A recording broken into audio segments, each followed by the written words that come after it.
I find you learn more about a place by walking rather than driving or flying.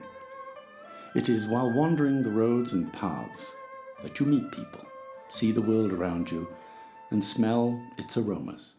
I'm Damon Redfern, and my goal is to walk and hike the dusty outcrops and fertile valleys of China, in search of what makes the world's most populous nation a source of global fascination. I'm currently traveling from Guizhou province to Guangxi, where I'll meet a fascinating tribe called the Yao, whose women are renowned for their long, flowing locks. The different minority groups I met at Guangxi are defined by their ancient customs and traditional beliefs. These are hard-working farmers whose relationship with the land is central to their identity. For longer than anyone can remember, the people in this part of China have worked the land, while the land has worked itself into their myths and legends. This intricately carved mountainside is called the Dragon's Backbone, a name that reflects the powerful sway the land holds over its residents and the impact of the inhabitants have had on the land. Both are indelibly linked. It is the fragility and harshness of the land that gives the next group of people I was to meet, the Yao, so much faith in their ancient ways. They cling to their traditional beliefs with the same tenacity it took to carve these terraces. They also seem to be very willing to share their stories with me over a meal, a universal offering I'm always willing to accept. Now, this is a tradition for which no guidebook can prepare you. I believe it roughly translates as drinking with the locals. My new Yao friends were like the people I became closest to when I lived in Africa. They are uncomplicated and sincere. They spend their days living pretty much like their ancestors have for centuries, tending to chores, raising children, and passing along the ways and wisdom of the ages. Most here are Taoists and live according to the three jewels of the Tao: compassion, moderation, and humility. This informs every aspect of their world and is one of the reasons why this village is a true community, not just a collection of homes. Ashung is an interesting example of the power of this approach. Like so many young women, she felt the draw of the big city, but unlike most, she returned home after a few months. The story shows that these small communities can survive in an era of iPods and video games. How does a young woman spend her time in this village? Young ladies in this village, probably during this season, they will go outside to do some works like babysitter, and some of the young ladies will do some farming in the village.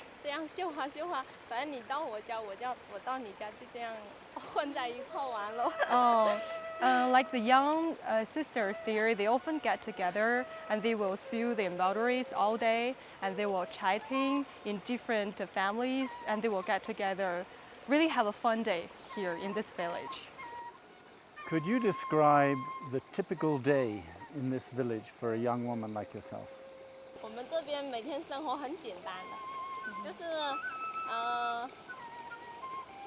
Their life here in this village is quite simple. For example, they will get up very early, and after a simple breakfast, they will go to farming, and probably after 3 to 4 hours, they will back then to their home to have their lunch. And after a short break, they will back then to have the farming again.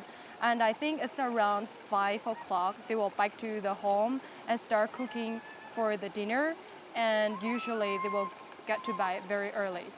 What is your most special memory in this village? When she was a little girl around 10 years old, and there's no TV set in this village. So she walked a really long road to another home to watch TV. And it's really getting very dark there. So she was bitten by a snake. And her father just saw, "Where's my daughter?" And he just walked around the village, and then he found that Ashang was bitten by a snake, and he bring medicine for her to cure the wound. So she cannot forget this kind of moment in her childhood. Now, has the advent of television made a big difference in her community? 像我们这个村的有些老人家，像我奶奶他们啊， definitely. TV set brings a lot of influence to this village. Like Ashiang told me that her grandma or her grandfather never worked outside of the village. So TV really bring them the outside world, let them know what happened in the outside world. So I think TV really bring a lot of influence to this village. Does what they see on television make them want to leave the village? I think TV really brings them a lot of influence. Like her grandma told Ashiang that they really want to have a different life, like what happened in the outside world. Because in the village, it's very poor, so they really want to enjoy what life the outside people enjoy. Do you believe in spirits? 你相不相信有灵魂？相信吧。She believes it. Is there one special spirit that she believes in? 是只有一个很特别的灵魂，你会很相信它吗？我会相信的。比如说是什么样的一个 She told me that they believe spirits in this village, and she told me if her grandmother gets sick, and they will have some of the people, like they will do some spiritual here to protect the spiritual of her grandmother, something like that. So she'd call a shaman. Yeah, shaman, right. Are you proud of being Yao? 是啊。 Definitely, she's very proud of. She's a Yao people. The villagers here, they really love their village. They cherish their tradition and they cherish their custom. So I think this village will survive and prosper. There is something undeniably free about being in the country. The mountains in the distance, the terraced fields below, the seemingly endless scenes of land and sky, people and communities. This is life in rural China, and it feels right, secure and comfortable. But like the very environment that sustains the local farmers, the society that supports them is fragile and vulnerable. And as I begin to make my way from the countryside back to the cities and towns of southwest China, I am struck with the realization that life here, as in the rest of the world, is really quite tenuous. The steady march of progress is unstoppable. The land will feel the impact, and so, of course, will the people. Life will change, and these small clusters of minority groups will be buffeted by pressures from both within and without. But I feel confident in their ability to adapt, to survive. Our world will be a different place in a few short years, and so will Guangxi province.